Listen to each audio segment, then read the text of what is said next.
Hello again. Well, it's finally getting there.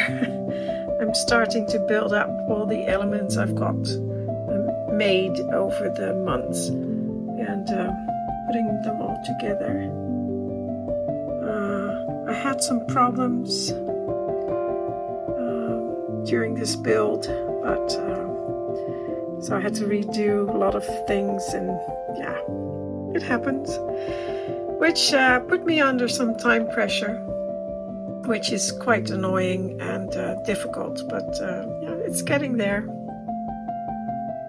The sink is still drying because I had to do another coat of spray paint on there, spray varnish. So that will, I think we'll be able to do that tomorrow. So, but I really like it. I especially like the pump. I absolutely love the pump with the faucets on there. Yeah, or the taps, whatever they're called. So, and the doors. Love the doors. Made some door handles for that one as well as this one over here. Similar ones. Those, of course, they're on both sides, so there's one on the other side as well. So, yeah, it's getting there. Very happy with this so far. It looks so good. And the funny thing is, now you can really see it from this side, but there will be a wall here. So you're not going to be able to see this again when I close it off, which is a bit of a shame because this is a really fun and beautiful view. I really love this. Yeah, that's just how it is. Maybe I should recreate this for myself. That's never going to happen, but I would like it. Actually, in my own doll's house, I have a similar thing that I also have a very different from this one, but my sink and my pump also are viewed from the side, not from the front, which is a bit of a shame because it's so much nicer. Anyway, I think I'll install the sink tomorrow. Now the other thing I made is this, and I just finished putting the base coat of paint on there. It's dry. It's this fireplace, and it's my own design. It's similar to one I made before, just a little bit smaller, because the room it needs to go into is quite small. So, and I need to make a cabinet for it. So it cannot go in, cannot be too big, otherwise it will be in the way of the cabinet. But yeah, I still have to marble it, and I'm trying to decide on a color. Also very difficult. And I'll try to do that tonight, so then that will be finished, and I'll show you the room.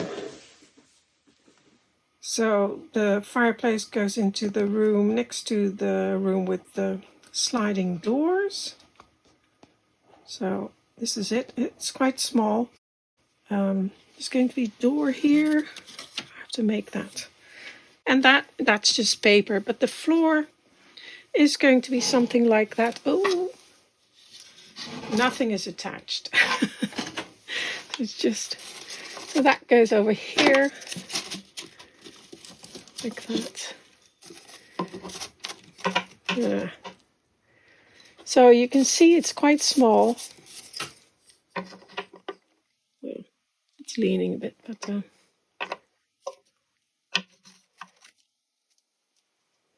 it's quite a small room. So in the back there's going to be a cabinet. So I didn't have a lot of room to make a fireplace. So we'll come forward a little bit because it will have a chimney breast, but just a very thin one. So that's it. And of course that won't be white. So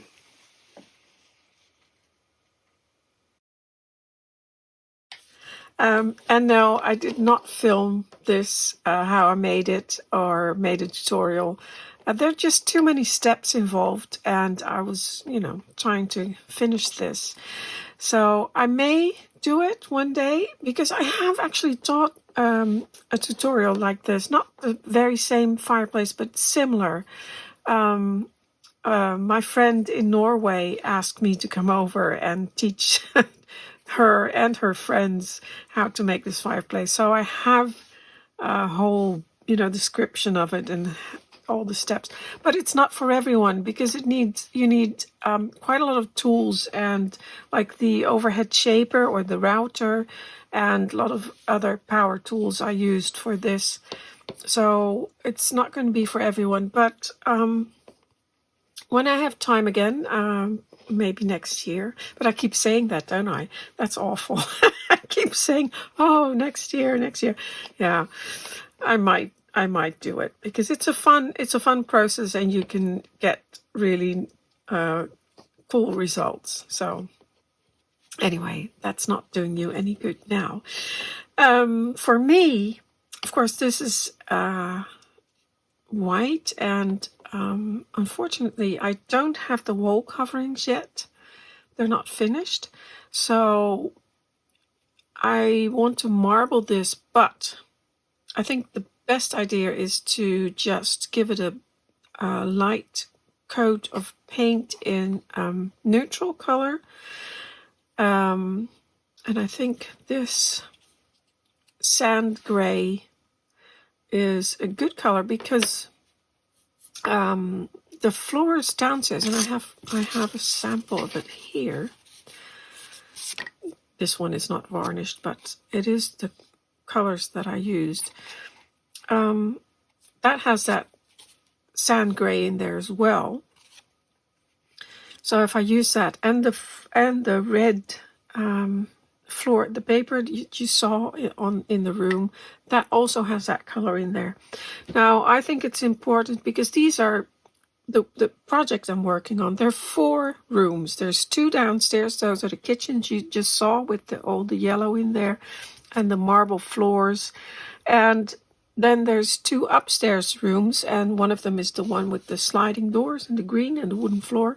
And the other one is the one where this fireplace will go. And I always want rooms to have, that they work together. The colors should work together. It shouldn't be jarring, or it should be a whole. And so that I want the colors to have some kind of correlation with each other, even though they're on different levels. But it just gives it just makes it a lot nicer, I think, to have something that, even if it's just like an accent color or something like that, or a tint mixed in there. So yeah, I always think about that kind of stuff. So what I'll do is just coat this, and my son said the other day, you shouldn't say all the time, and I know, but I do. So I'll use that and try and finish that today.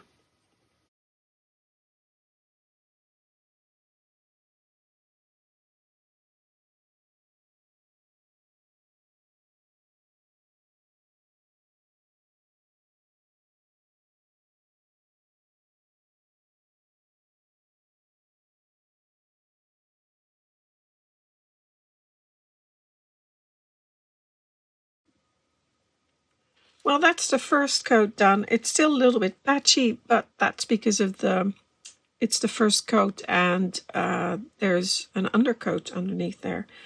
And that, it does, I think I mentioned that in the previous video. If you use this kind of paint, this acrylic paint in these small bottles, the hobby paint, I think it works best on bare wood. It really creates a really nice even layer. And if you use an undercoat in like white or whatever, any kind of undercoat, I think the paint doesn't go on as nice as when you do it onto bare wood, and you have to sand it. You have to sand it anyway, but if you sand with the undercoat underneath, then you have a chance of sanding it all off, the color all off again. And when you do it on bare wood, it doesn't, well, it sands off, but it doesn't sand off the color. The color remains quite strong on there. So I prefer not to use an undercoat, but in this case I had to use an undercoat. So yeah, this will dry, and then I'll very lightly sand it, or barely sand it, and put an undercoat on. The other thing is, it doesn't really matter in this case because it's going to be marbled. And because it's going to be marbled, there will be, marble has color patches. And just like you can see, I did here, there's differences in color. So, yeah, I might do something similar, although maybe the wall, that won't look nice with the wall color. But, we'll see. It has to dry anyway. So remember, that's going to dry. Remember last week I told you about, I was waiting for a parcel that hadn't arrived yet. Oh, I dropped something. And, well, it still hasn't arrived. But, there's a whole saga attached to this. So I showed you all the updates on Etsy, that it kept bouncing back and forth between customs and the delivery office and whatever it's called. So I decided, after like 2 weeks of that, I decided, because to be honest, I have seen that before, that it kept bouncing back and forth. And one of you mentioned in the comments that it happened to her as well, and it turned out to be a scam. But in this case, I don't think it was a scam, because I ordered from them before, and it's a really big website, and they have lovely things, and I have ordered from them before, and it was fine. And I don't think they can be such a big website, and they've been on there for a very, very long time. If they scam people, I doubt it. So I thought, well, let me have a look at the Dutch post office website. So I put in the tracking number, and it said that it was going to be delivered on Saturday. And I thought, well, that's lucky, that was just that was just in time. But I had to get up for that, and of course you have to stay home because it needed a signature. It was needed to sign for the parcel. And if you're not home, they'll put a note in your post office, in your post box, saying that you weren't there, so they have to come back again. And I just didn't want that, so I waited. No one came. Then I checked the Post NL website again, and they said, "Oh, we're sorry, we didn't manage to make the delivery." Now that happens sometimes. It can be all kinds of reasons. Maybe the postman got sick, or the car broke down, or there was whatever happens. That can happen. So I thought, well, that's a shame, because I have to get up. And then it said check the website for the new delivery date. And well, I did, and I think it was Tuesday. Yeah, Tuesday. And it said another time. And again, I had to get up for it earlier than I do normally. And then, and I have to stay home. So I did. No one came. And I checked the website. And again, it said, "We're very sorry, we didn't manage to make the delivery date. And please check again for the new update." And well, the update came, and it said that the new date would be the next day. Again, I had to get up, earlier than I would normally do that and stay home. And I did. Nothing came. So I got a bit annoyed. So then I contacted the PostNL customer service. Well, I'll tell you, that was first. It was a chat, so I didn't call them. I chatted with them, and the girl. Well, I think it was a girl's name. Girl, boy, person. They said, "Well, what's your tracking number?" So I gave them my tracking number, and they said, "Oh, you can check the status of your parcel at this website." And I said, well, I already did. But the point is, I told them about the several times I waited for them. And she said something like, well, if you look at the website, in the third box, it says it's a return parcel. And I said, what do you mean return? I haven't even received it. So how can it be returned? And she said, well, that's what it says. So I can't do anything about it. It's going to be returned to the sender. So I said again, what do you mean it's going to be returned? I haven't even received it yet. How can it be returned? I can't do anything about it. It's going to be returned. And it kept going on. I kept asking her questions. Where is the parcel? Why didn't it get delivered? Why does it say on the website, it's going to be delivered to my, that and this date and this time. I have to get up. I have to stay home. This happened 3 times in a row. And to be honest, after this is 2 or 3 days later, it's still on the website every day. They say, oh, we're sorry. We didn't manage to make the delivery time. Here's the new time. So anyway. And then I got a mail from the PostNL. And then she said, this went on for a bit. She didn't answer any of my questions, basically. And the only thing she said was, I understand that you're very disappointed about this. And I'm like, that gets me even more angry. Well, I wasn't angry, but, annoyed. That's one of those standard sentences they use. It's just to... They're not doing anything, but that she doesn't understand that I'm upset about this. That's just one of those customer service sentences they use. Has no value at all. So, and that annoys me even more. So anyway, and then in the end she said, I'm closing this chat because we're not going to reach an agreement. No, of course not, because she's not helping me at all. There's no answers to my questions. Terrible. She only stated the obvious. Well, not very obvious because there were no answers. But anyway, so that was the status of my parcel. And then I got an email from PostNL how satisfied I was with their customer service. Well, not at all, of course.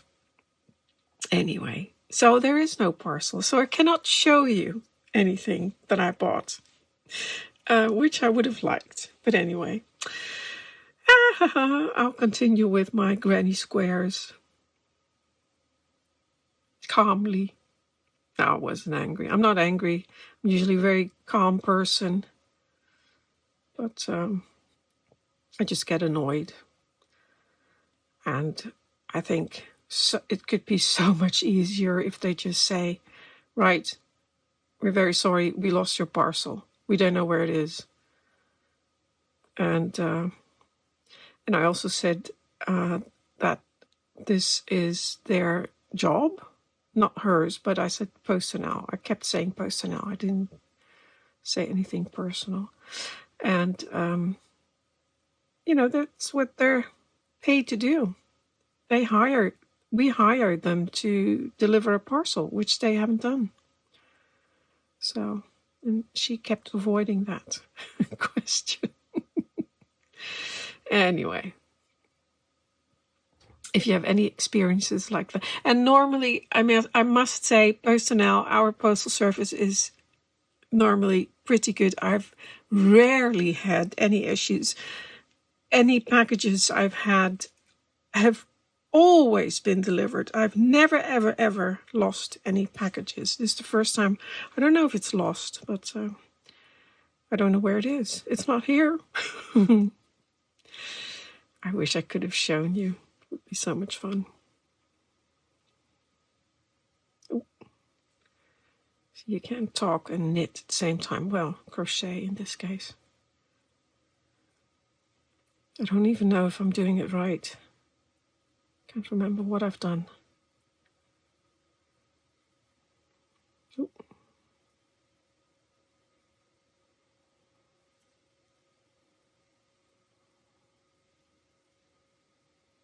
I have to count it. I'll show you. This is the website, and it says delivery time today between 10:15 and 12:45. Parcel is received by PostNL. For this parcel, you have to sign, and lovely picture of St. Nicholas presents. Because St. Nicholas, we celebrate St. Nicholas here, which is December 5th. So, and here it says this is a return package, track and trace info, but is for the return trip to the sender. So that doesn't make any sense because it says that it's going to be delivered to my address, which is below. I'm not showing you that. And here it says, of course, that it's a return parcel. But I'll refresh it so you can see that I'm actually. It's really true. Ooh. There you go. So it's Friday the 29th.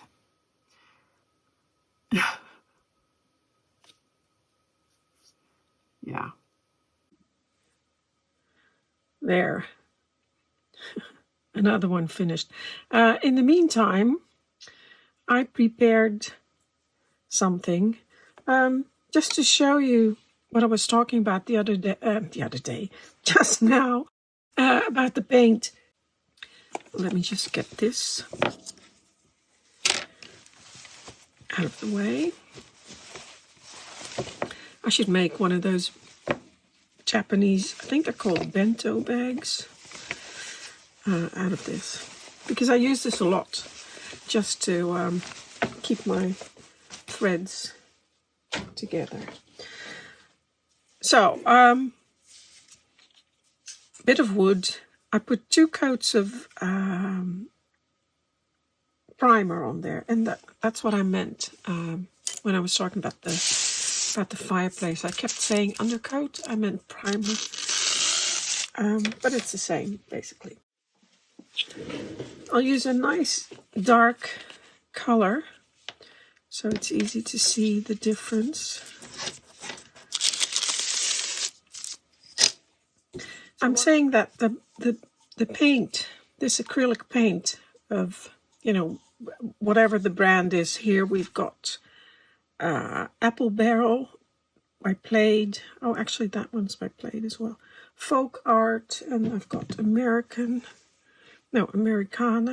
by Deco Art, or Art Deco Art.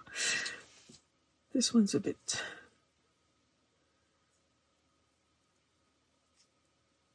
dried up.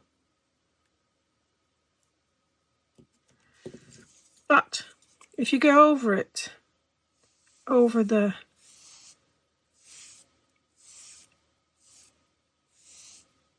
primer, you can really see the primer underneath shining through.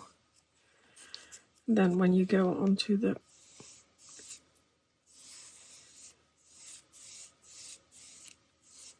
there, that's, to me, I mean, that's a huge difference. So So that soaks right into the wood. Now I'll leave that to dry for a bit. It dries really quickly. So basically now that first coat serves as a primer or an undercoat. And of course already here, I mean it makes sense because the color soaks into the wood and here it just lays on top of the primer. So, and then I'll sand it a little bit and do a second coat, and then you'll see why this works so well on bare wood. That has dried, and now I just quickly run a bit of sandpaper on there. And as you can see, makes sense, right? The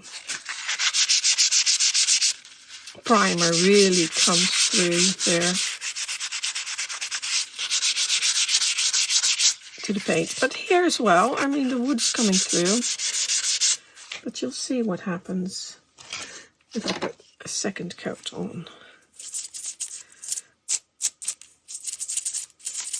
Just get the sawdust off with it.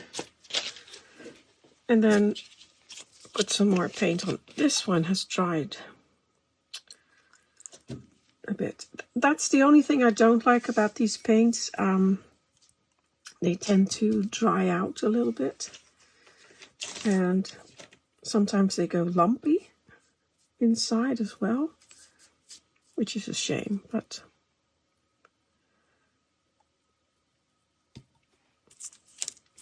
now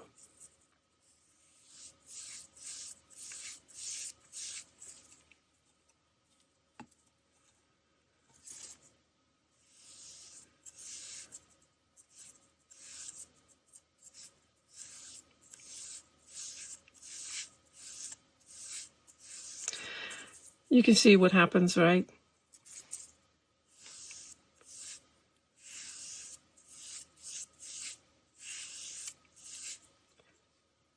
Big difference.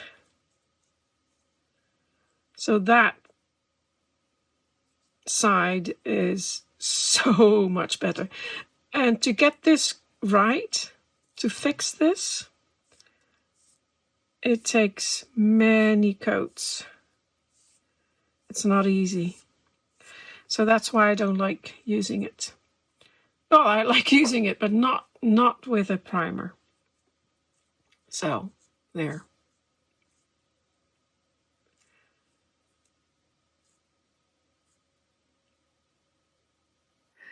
Okay, I just wanted to show you this, and this was on Dutch television. It's a series called Secrets of the Museum, Geheimen van het Museum, and it was on a Wednesday night, and it showed some work they did on the famous Dolls'house in the Rijksmuseum in Amsterdam.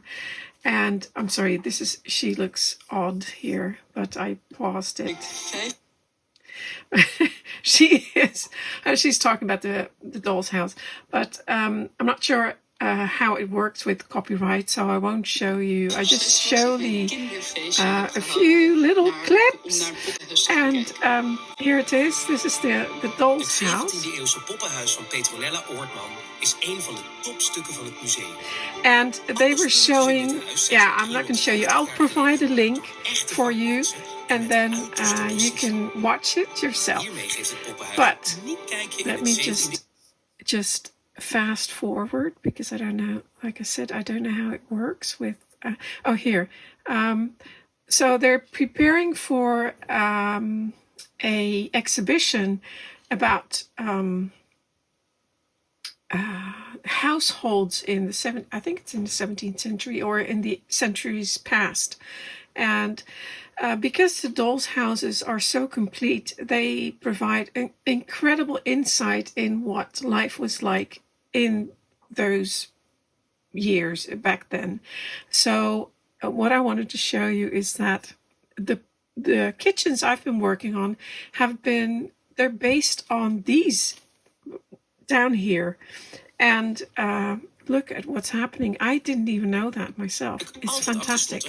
But they're opening it up because it's always locked. And look, they can open. Speciaal voor een tentoonstelling over het dagelijks leven in de 17e and then slide out the bottom. I don't want to. You just go ahead and watch it yourself. Look, it can be opened. And then there's a basement down there. So that's all I'm going to show you because, like I said, this is not my video. I don't know how it works with copyright. Now I'll provide a link for you. A little word of warning though, if you can watch it, I don't know, if you have a VPN, you can obviously watch it when you choose the Netherlands or Amsterdam as your location and you can just watch it. If you don't, I'm not sure if it will play for you, but I'll provide a link in the description. Like I said, a little word of warning because after there's two parts. There's this part that I just showed you. My light turned off. And then a little bit further on in the video, there's the second part of it. And right behind that, they're talking to a famous photographer in the Netherlands. And they're showing some really explicit photos. This is on Dutch television. So we're fine with that. But I know a lot of you are... I'm warning you, it's really, really explicit. So if you don't want to see that after the second part, turn it off and don't watch it any further. So that's all I wanted to say. But check the link in the description and I hope you can watch it because it was really interesting and fun. So yeah. And what I thought was very funny is that while I was watching that, they opened up the side of that, of the sink area, or the kitchen cabinets with the sink there. And that is this piece that I've been working on. It's not as complex because, of course, this doesn't open and the floor doesn't open. It was fascinating to see that. But this is... part of the cabinet that I've been working on. I thought that was funny that it was on my desk as they were opening that up. And I still need to do a little bit of work on it, but I'll just show you this in place. It looks nice, doesn't it? And you can see the similarities. Well, maybe you can't because I put that filter on there on the video, but the similarities to the kitchen in the Petronella Oortman Dolls'house at the Rijksmuseum.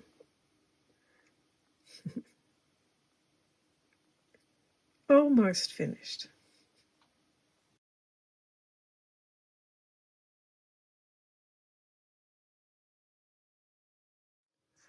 I thought I'd quickly show you this.